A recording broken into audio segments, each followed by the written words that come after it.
मनसे नेते अमित ठाकरे आज पनवेलमध्ये दाखल झाले। नवी पनवेल येथील पिल्लई कॉलेजच्या कॅम्पसमध्ये अमित ठाकरे यांनी विद्यार्थ्यांशी संवाद साधला।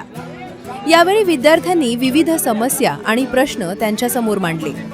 अमित ठाकरे यांच्याशी संवाद साधण्यासाठी मोठ्या संख्येने विद्यार्थी तसेच मनसेचे कार्यकर्ते उपस्थित होते। तिकडे जाऊन फक्त तुमच्या पिल्लई कॉलेजमध्ये काय अडचण आहे तेवढी फक्त मांडा, आम्ही ती सोडून घेऊ। मी तुमच्या पाठीशी उभं राहायला आलोय। फोटो मी सगळ्यांबरोबर काढणार आहे, पण सेल्फीज मध्ये वेळ नका घालवू। आपण कॉलेज तुमच्या ज्या अडचणी आहेत त्या दूर करायला आम्ही आलो इकडे।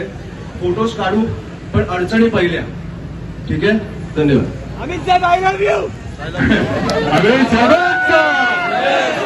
अमित साहेबांनी सांगितलं की म्हणजे महाराष्ट्र नंबर विद्यार्थी जरा जोर देत आहे आणि आज तरुणांच्या मनातील एक जी भावना आहे, अमित साहेब आपल्या आणि आज वेळ करून आपल्या बिझी शेड्यूलमध्ये आज सन्माननीय अमित साहेब ठाकरे